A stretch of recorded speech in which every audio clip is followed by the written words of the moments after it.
오늘은 눈물의 도시에서 배워야 할 것들이라는 제목으로 함께 말씀을 나눠보도록 하겠습니다.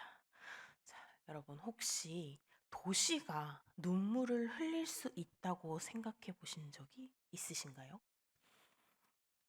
도시가 무슨 감정이 있어서 눈물을 흘리겠어? 라고 보통 생각을 하시겠죠? 그렇죠. 도시 자체는 감정이 없습니다. 하지만 그 도시에 사는 사람들, 그 도시에 사는 사람들의 삶을 보면 도시는 그들 삶의 축소판이라고 볼 수 있기 때문에 그 감정과 그들의 현실을 반영합니다. 자, 예루살렘은 어떤가요? 이 도시는 한때 사람이 굉장히 많이 넘쳐났습니다. 어, 관광 명소로 치면 오늘날의 한 뉴욕, 어, 각 나라의 명소들이 있는 관광지 같은 곳을 우리가 예를 들 수가 있겠죠. 자, 예루살렘 성전은 당시에 많은 사람들 사이에서 가장 가고 싶은 일명 지금 말로 치면 핫플레이스, 핫플이었을 것입니다. 그런데 오늘 우리가 읽은 이 예레미야 애가 1장에서는 완전히 다른 그런 모습이죠. 텅 비어버린 도시, 아무도 오지 않는 도시. 마치 좀비 영화의 한 장면처럼 그 적막감, 또 도시의 주민들이 아무도 없는. 과연 이 도시의 주민들은 어디로 갔을까요? 그 북적하고 그 많은 사람들이 있었던. 자, 이 장면을 그려보면서 우리는 이 예루살렘이 어떻게 그 찬란함에서 이 비참함으로 변했는지 고민을 해봐야 합니다. 이 도시가 어제까지 괜찮았는데 오늘 왜 이래? 라고 할 수가 없습니다. 사실 그들의 멸망은 하루아침에 일어난 게 아니죠. 우리의 삶에서도 그럴 때가 많습니다. 마치 슬슬 고장나던 조금씩 조금씩 한 군데씩 한 군데씩 고장나던 물건이 어느 날 완전히 고장나 버리는, 완전히 멈춰버리는 것처럼 예루살렘도 마찬가지로 하나님과의 관계에서 조금씩 조금씩 금이 가기 시작을 했고, 그 결과 물건이 멈춰버리는 것처럼 예루살렘도 완전히 무너져 버린 것이죠. 자, 여기서 우리의 질문은 이것입니다. 예루살렘이 무너진 이유는 무엇이고, 우리는 그들의 실패로부터 무엇을 배울 수 있을까라는 질문을 할 수가 있습니다. 자, 먼저 예루살렘이 한때 얼마나 대단했던 도시였는지 우리가 한번 상상을 해보겠습니다. 당시 예루살렘은 국제 무역의 중심지였을 겁니다. 우리가 함께 역대하 1장 15절을 함께 같이 보시겠습니다. 네, 시작. 왕이 예루살렘에서 은금을 돌같이 흔하게 하고 백향목을 평지에 뽕나무같이 많게 하였더라. 널려 있대요. 은금이 돌처럼 치였대요. 이런 상황, 이렇게 구약의 이스라엘의 역사에 따르면 이 솔로몬 시대의 예루살렘은 이 금과 은이 마치 돌멩이처럼 흔하던 때가 있었습니다. 상인들이 넘쳐나고요. 또 예루살렘 성전은 굉장히 찬란하게 빛나고 있었습니다. 마치 오늘날의 큰 금융 도시나 유럽 그런 명문 관광 도시 같은 그런 상황이었겠죠. 자, 아마도 그 당시에 유행했던 말이 있다면 나 예루살렘에 산다. 우리가 인서울 했다. 우리 한국으로 치면 이런 말이 됐겠죠. 굉장히 자부심이 넘치고 굉장히 모든 것이 형통하게 굴러갔던, 모든 것이 잘 굴러갔던 그런 도시였습니다. 근데 이제는 다르죠. 자, 우리가 본문 1절을 함께 보겠습니다. 시작. 슬프다 이 성이여 전에는 사람들이 많더니 이제는 어찌 그리 적막하게 앉았는고. 전에는 열국 중에 크던 자가 이제는 과부같이 되었고, 전에는 열방 중에 공주였던 자가 이제는 강제 노동을 하던 자가 되었도다. 네. 이 구절을 보면 예루살렘이 어떻게 변했는지가 한눈에 드러납니다. 이 구절 속에 과부라는 표현이 눈에 띄는데요. 여러분, 과부가 무슨 의미일까요? 고대 사회에서 과부는 혼자의 힘으로 살아가야만 하는 최대한 약자였습니다. 사회적으로 또 경제적으로 매우 취약한 위치에 있었습니다. 이 예루살렘도 그와 같다라는 것이죠. 하나님과의 관계가 끊어진 후에 영적으로 남겨진 홀로 있는 상태가 되어버린 것입니다. 한때는 국제적인 영향력을 행사하던 그 예루살렘이, 공주였던 예루살렘이 이제는 모든 것을 잃고 노동하는 그러한 종과 같은 처지에 이르게 된 것입니다.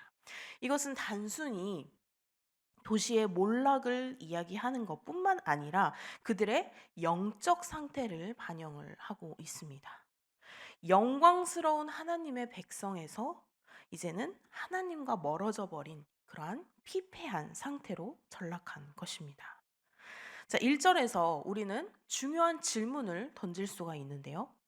나는 내 인생에서 하나님과의 관계를 통해 과부가 된 적이 있었을까? 라는 질문입니다.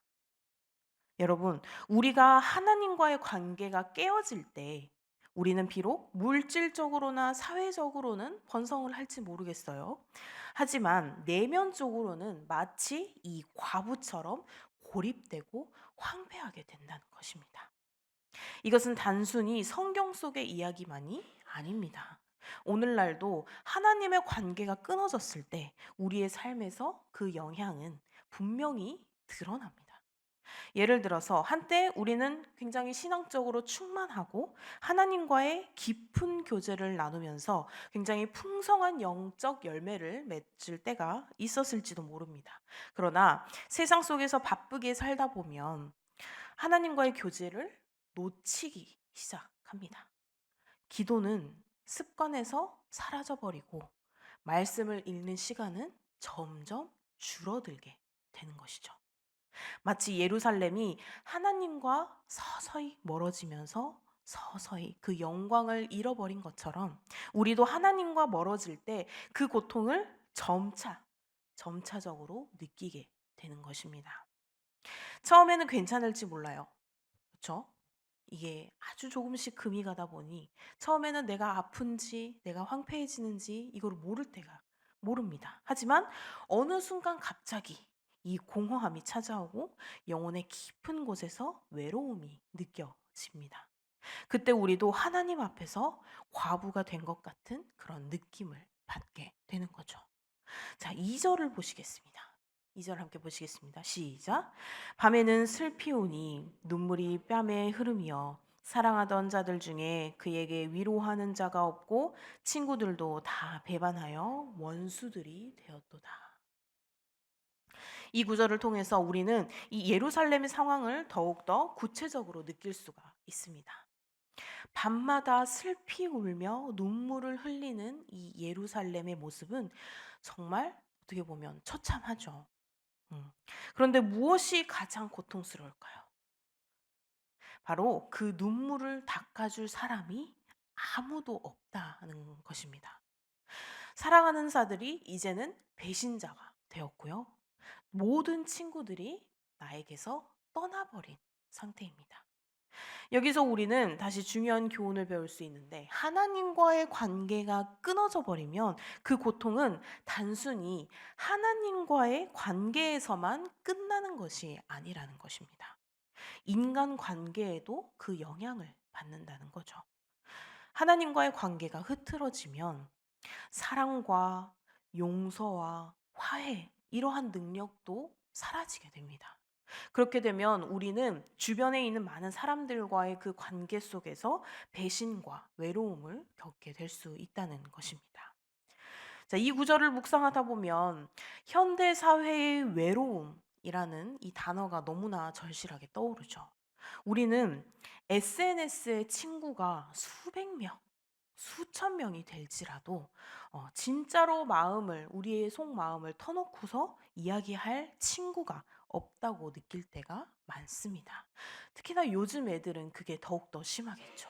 어, 겉으로는 굉장히 화려한 인간관계를 유지하는 것 같아요. 많은 그런 SNS에 많은 친구들이 있는 것 같고, 하지만 정작 이 내면은 고립되고 외로움을 느끼는 경우가 굉장히 많다고 합니다. 최근에 한 통계를 본 적이 있는데, 현대인들이 느끼는 가장 큰 감정 중에 하나가 바로 외로움이라고 합니다. 우리는 이 예루살렘처럼 사람들 속에서 이렇게 둘러싸여 있으면서도 동시에 너무나도 외로울 수가 있습니다. 이런 상황에서 우리는 누구를 찾고 있나요? 우리는 하나님을 찾고 계신가요? 아니면 그냥 이 외로움 속에서 무너져 내리고만 있으십니까?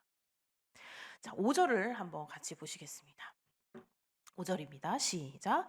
그의 대적들이 머리가 되고 그의 원수들이 형통함은 그의 죄가 많음으로 여호와께서 그를 곤고하게 하셨습니다.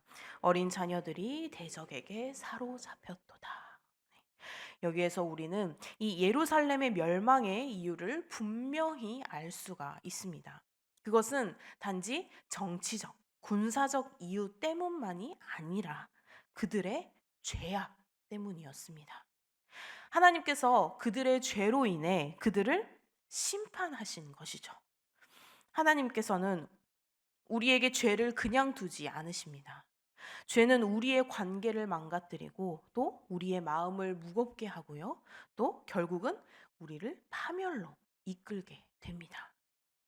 하나님께서는 죄에 대해서는 반드시 심판하시는 분이시라는 것을 우리는 기억해야 할 것입니다.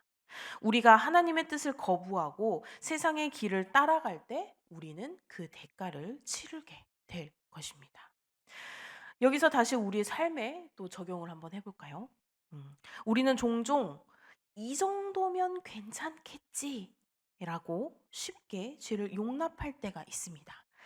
요만큼인데 이쯤이면 괜찮겠지 라고 슬금슬금 정해진 선을 살포시 넘어가는 경우가 있죠. 그러나 그 죄는 우리의 삶에 서서히 균열을 일으킵니다. 처음에는 굉장히 작은 균열처럼 보일지 모르겠어요. 처음엔 티도 안 날 수도 있어요. 그렇지만 그 죄는 우리의 삶에 서서히 균열을 더욱더 크게 만들어 갑니다. 처음에는 작은 균열처럼 보일지 모르지만 그 균열이 시간이 지나면서 점점 커져서 결국에는 우리의 삶 전체를 무너뜨릴 수 있습니다. 자, 사랑하는 성도 여러분, 이 예루살렘이 멸망할 때 그들은 어쩌면 자신들이 이 한때 그랬듯이 다시 일어설 수 있을 것이라고 생각을 했을지도 모르겠어요. 이만큼인데 뭐 어때? 요만큼 기도 안 하는 건데 뭐 어때? 어, 단지 1분 요만큼 기도 안 하는 건데 요만큼 말씀 안 본 건데 어때? 그렇게 생각했을지 모릅니다. 하지만 그들의 죄가 그들을 덮쳤을 때는 그들은 다시 회복할 힘을 잃어버리는 상황까지 갔습니다. 우리 또한 마찬가지입니다. 죄는 결코 가벼운 문제가 아닙니다. 우리는 죄가 우리의 삶을 갉아먹기 전에 우리의 삶의 그 균열이 너무 커져서 무너져 버리기 전에 즉시 하나님 앞에 회개하고 하나님 앞으로 나아가야 할 것입니다. 11절 보시겠습니다. 시작. 그 모든 백성이 생명을 이으려고 보물로 먹을 것들을 바꾸었더니 지금도 탄식하며 양식을 구하나이다. 나는 비쳐나오니 여호와여 나를 돌보시옵소서. 네. 이 구절은 비록 예루살렘이 지금 극심한 고통을 겪고 있지만 여전히 그들 속에 생명을 찾으려는 희망이 남아 있음을 암시하고 있습니다. 그들은 기진해서 먹을 것을 구하고 있죠. 이를 곧 그들의 고통 속에서도 다시 하나님께 돌아가고자 하는 그 절박한 몸부림을 의미하고 있습니다. 자, 이들이 그 상황에서마저도 하나님을 찾지 않고 오직 세상 속에서만 다른 나라와 함께 합작하려 하고 다른 나라와 함께 무언가를 하려 하고 다른 나라의 도움을 청하려고 하면 이들이 과연 하나님 앞에 나오지 않는 그 상황이 계속해서 반복이 되면 하나님께서 과연 이 예루살렘, 이 이스라엘 백성들을 다시 돌이켰는가라는 것이죠. 자, 예루살렘은 완전히 무너졌습니다. 완전히 무너졌지만 하나님께서는 그들을 완전히 버리시지는 않으셨습니다. 하나님께서는 그들이 회개하고 다시금 하나님께로 돌아오기를 기다리고 계셨고 그들이 다시 돌아올 때 하나님께서는 회복을 약속하셨습니다. 우리는 이 속에서 하나님께서 여전히 그들을 사랑하신다는 메시지를 우리는 볼 수가 있습니다. 우리의 삶 또한 마찬가지입니다. 비록 우리가 죄로 인해서 하나님과 멀어졌을지라도 하나님과 나의 사이에 균열이 생겼고 또 그 안에 황폐해졌을지라도 하나님께서는 여전히 우리를 기다리고 계시고 여전히 우리가 회개하여 하나님께 다시 돌아오기를 바라고 계십니다. 사랑하는 성도 여러분, 오늘 우리는 이 예루살렘의 멸망을 통해서 우리의 영적 상태를 다시금 되돌아볼 수 있는 계기가 되셨기를 바랍니다. 하나님과의 관계가 깨어질 때 우리는 비참해질 수밖에 없습니다. 과부와 같아질 수밖에 없고요. 우리는 외로워질 수밖에 없고요. 우리의 많은 것이 무너져 내릴 것입니다. 하지만 하나님께서는 언제나 우리가 돌아오기를 기다리십니다. 여러분의 삶에서 어떤 무너짐과 어떠한 고통이 있을지라도 그것은 끝이 아니라는 것을 기억하십시오. 하나님께서는 우리를 회복시키시고 다시금 우리를 세우실 준비가 되셨습니다. 그러니 우리는 모두 죄에서 다시금 돌이켜 하나님께로 돌아가시길 바랍니다. 눈물의 도시 이 예루살렘에서 배우듯이 우리의 고난 속에서도 하나님의 그 희망을 붙들며 우리가 끝까지 하나님의 백성으로 하나님의 자녀로 살아갈 수 있는 그런 귀한 성도님들이 되시기를 주님의 이름으로 소망합니다. 기도하시겠습니다. 사랑의 하나님 아버지, 오늘 예레미야 예가의 이 말씀을 통해서 우리의 삶을 돌아보게 하심에 감사드립니다. 우리가 때로는 하나님과 멀어져 이 죄 가운데 있을 때 우리의 영혼이 황폐해질 수 있음을 깨닫습니다. 그러나 그 속에서도 하나님은 우리를 포기하지 않으시고 회복의 길로 이끄심을 믿습니다. 주님, 우리의 죄를 용서하시고 다시 주님께로 돌아가는 그 발걸음이 될 수 있도록 우리의 삶을 인도하여 주시옵소서. 고난 중에도 소망을 잃지 않고 주님의 그 긍휼을 신뢰하며 나아가게 하여 주시옵소서. 오늘 하루도 주님께 맡겨드리오니 주님께 돌아가는 그 발걸음이 되는 하루가 되게 하여 주시옵소서. 예수님의 이름으로 감사하며 기도드립니다. 아멘.